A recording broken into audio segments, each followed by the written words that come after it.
सुप्रभात। आज सुबह की बड़ी खबरें। प्रधानमंत्री नरेंद्र मोदी ने कहा है कि महिला नेतृत्व में विकास दृष्टिकोण महिला सशक्तिकरण का सबसे प्रभावी तरीका है। गांधीनगर में महिला सशक्तिकरण की G20 मंत्री स्तरीय बैठक के उद्घाटन सत्र को संबोधित करते हुए कल उन्होंने महिलाओं के विकास में आगे आने वाली बाधाओं को दूर करने का आह्वान किया।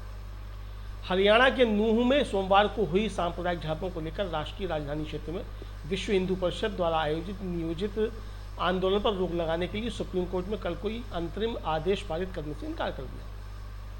मेटा ने कनाडा में नए ऑनलाइन न्यूज एक्ट का पालन करने के लिए कनाडा में फेसबुक और इंस्टाग्राम पर समाचारों को ब्लॉक करना शुरू कर दिया है।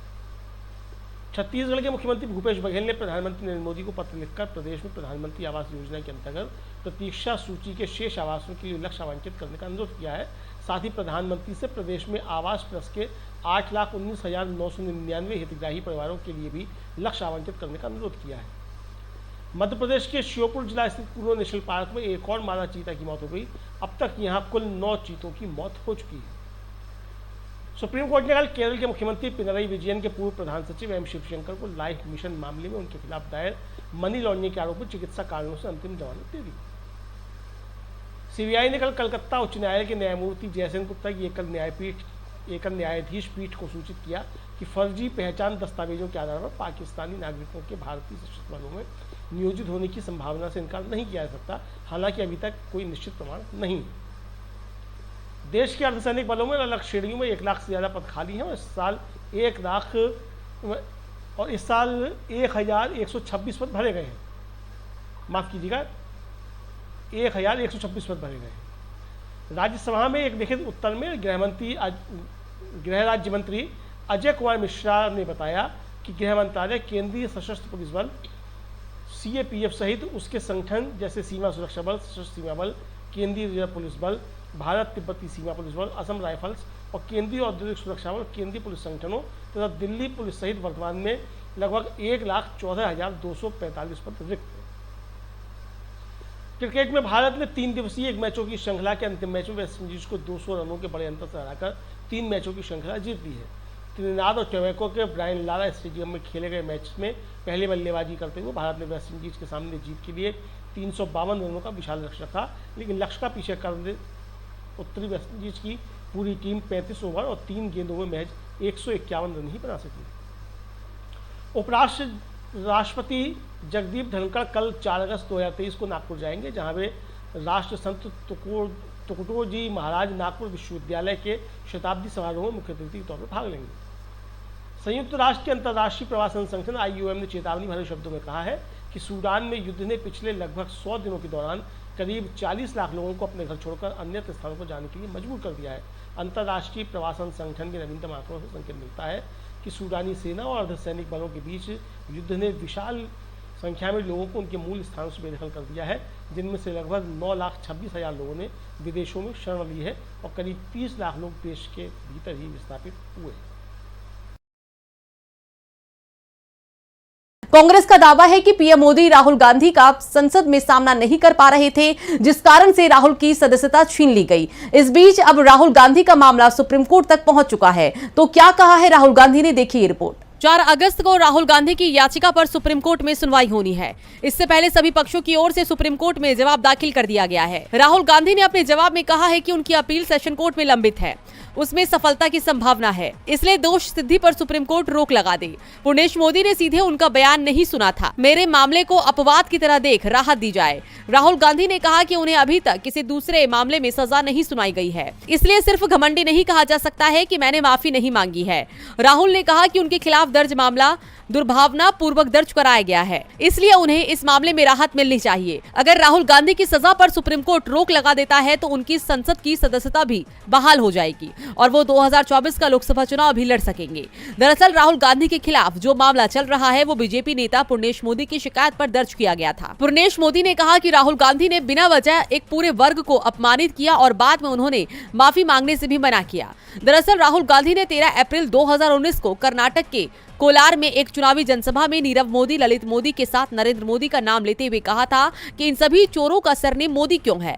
इस बीच कांग्रेस नेता अधीर रंजन चौधरी ने बड़ा दावा किया है। उन्होंने कहा है कि राहुल गांधी को संसद में आने से रोकने के लिए ये बीजेपी का हथकंडा है। बीजेपी राहुल की लोकप्रियता से डरी हुई है। पीएम मोदी और अमित शाह दोनों ही राहुल का सामना नहीं कर पा रही है, इसलिए संसद में उनके प्रवेश को रोका जा रहा है। राहुल गांधी को राहत मिली तो मोदी सरकार संसद में मुश्किल में फंस जाएगी। वैसे मणिपुर मामले को लेकर मोदी सरकार और बीजेपी दोनों ही मुश्किल में दिखाई दे रही है। सुप्रीम कोर्ट से सड़क तक विपक्ष ने मोदी सरकार को घेर रखा है और आज तो इंडिया गठबंधन के नेता राष्ट्रपति के आवास तक पहुंच गए। तो राष्ट्रपति से क्या हुई है इंडिया गठबंधन की मांग, देखिए रिपोर्ट। मणिपुर मामले को लेकर मोदी सरकार दबाव में दिखाई दे रही है। संसद से लेकर सुप्रीम कोर्ट तक सरकार फंसी हुई है। इसी मामले को लेकर इंडिया गठबंधन का 31 सांसदों का डेलीगेशन राष्ट्रपति से मिला। इस डेलीगेशन में मणिपुर गए इंडिया गठबंधन के सभी 21 नेता भी शामिल किए गए थे, जिन्होंने राष्ट्रपति को वहां के जमीनी हालात की जानकारी दी। राष्ट्रपति से मुलाकात के बाद कांग्रेस अध्यक्ष मल्लिकार्जुन खड़गे ने कहा कि राष्ट्रपति से हम मिले और जो घटना मणिपुर में घट रही है उस पर बातचीत भी हुई। इस दौरान खड़गे ने फिर दोहराया कि उन्हें संसद में बोलने से रोका जा रहा है। मेरा माइक बंद कर दिया जाता है। मुझे नहीं पता, मैं जब बोलने के लिए उठता हूं तो 2 सेकंड में ही मेरा माइक बंद कर देते हैं। उन्होंने कहा कि चेयरमैन ने आश्वासन दिया कि जितना महत्व रूलिंग पार्टी को देते हैं उतना ही विपक्ष को भी देते हैं, लेकिन पता नहीं क्यों मुझे बोलने नहीं दिया जाता है। मेरा माइक बंद कर दिया जाता है। सरकार नहीं चाहती कि मणिपुर पर चर्चा हो। खड़गे ने कहा कि प्रधानमंत्री नरेंद्र मोदी को मणिपुर जाना चाहिए था। बता दें, मणिपुर हिंसा को लेकर पिछले कई दिनों से विपक्ष लगातार सवाल उठा रहा है। संसद के मानसून सत्र में इस मुद्दे पर हंगामा जारी है। मणिपुर को लेकर लगातार 2 दिन सुप्रीम कोर्ट में भी केंद्र और राज्य सरकार को जमकर सुनाया गया। चीफ जस्टिस DY चंद्रचूड़ ने नाराजगी जताते हुए यहां तक कह दिया कि 3 महीने तक स्थिति FIR लिखने जैसी भी नहीं थी। राज्य सरकार की स्टेटस रिपोर्ट बताती है कि FIR दर्ज करने में देरी की गई, लोगों के बयान दर्ज करने में देरी हुई, गिरफ्तारी कुछ लोगों की ही हुई। इससे हमें ये लगता है कि 4 मई से 27 जुलाई तक राज्य में कानून का शासन नहीं था। साफ है कि मणिपुर का मामला बीजेपी के लिए आगे भी मुसीबत बना रहेगा। राष्ट्रपति भवन, सुप्रीम कोर्ट और संसद सभी जगह लोगों की नजर है। सरकार फंसी हुई दिखाई दे रही है। खासतौर पर सुप्रीम कोर्ट और संसद में तो वो जवाब भी नहीं दे पा रही है। इंडिया गठबंधन के सांसद पीएम मोदी से संसद में आकर बयान देने की मांग कर रहे हैं, जिसे लेकर हंगामा मचा हुआ है। इस हंगामे के चलते आज दिल्ली सर्विस बिल पर चर्चा होनी थी, वो भी नहीं हो पाई। तो कब होगी इस बिल पर चर्चा, देखिए ये रिपोर्ट। मानसून की शुरुआत से ही संसद में हंगामा मचा हुआ है। विपक्ष मणिपुर मामले में नियम 267 के तहत चर्चा की मांग कर रहा है। पीएम मोदी से सदन में आकर बयान देने की मांग कर रहा है, लेकिन पीएम मोदी पूरे सत्र में सदन में नहीं आए हैं। इस बीच आज लोकसभा में दिल्ली विधेयक पर चर्चा होनी थी, लेकिन लोकसभा की कार्यवाही 5 मिनट ही चल पाई और शोर शराबे के बीच दिन भर के लिए स्थगित कर दी गई। अब इस पर गुरुवार को चर्चा होने की संभावना है। आज सांसद राघव चड्ढा ने कहा कि जो इस बिल का विरोध करेंगे वो ही सही मायने में देशभक्त हैं।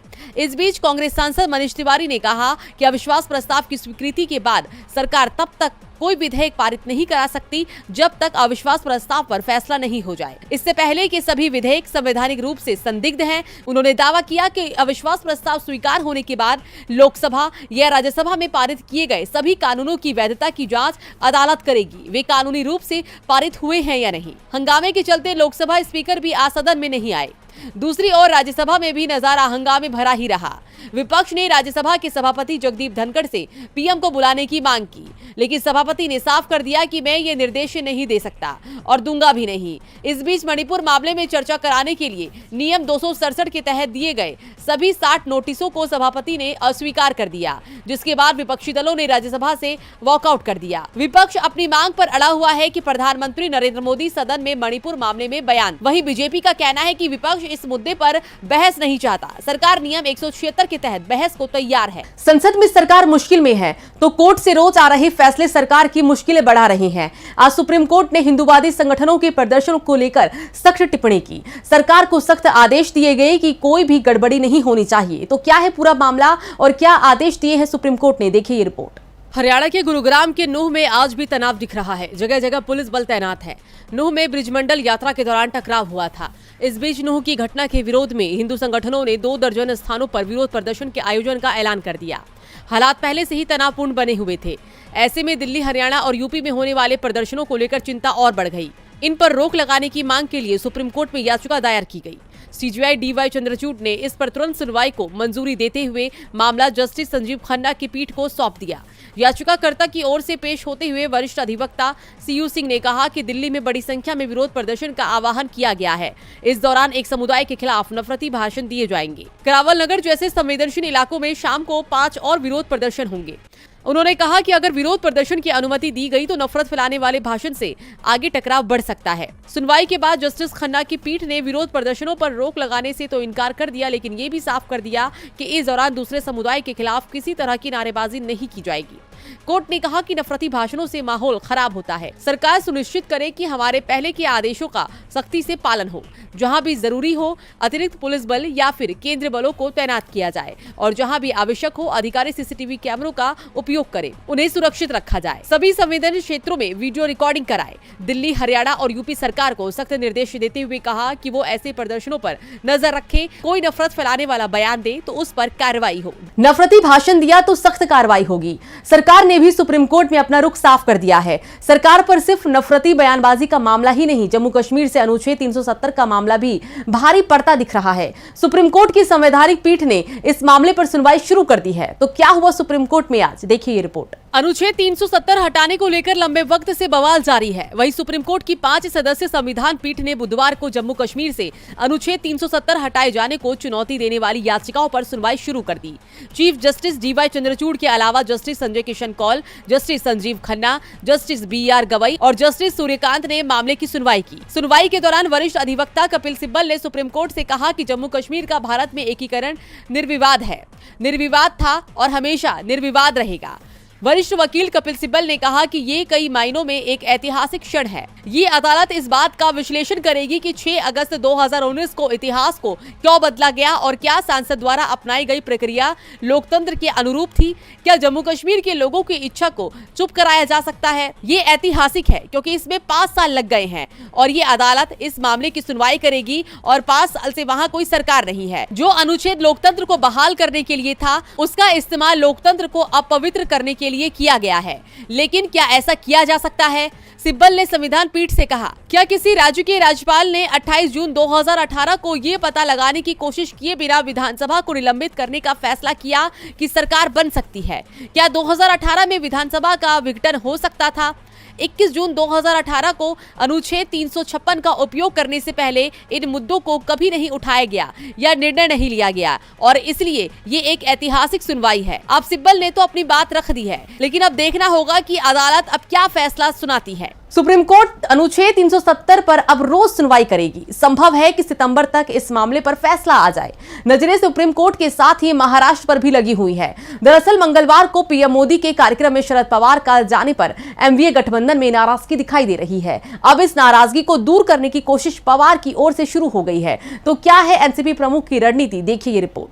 मंगलवार पीएम मोदी पुणे दौरे पर आए थे। पीएम मोदी और शरद पवार ने मंच साझा किया।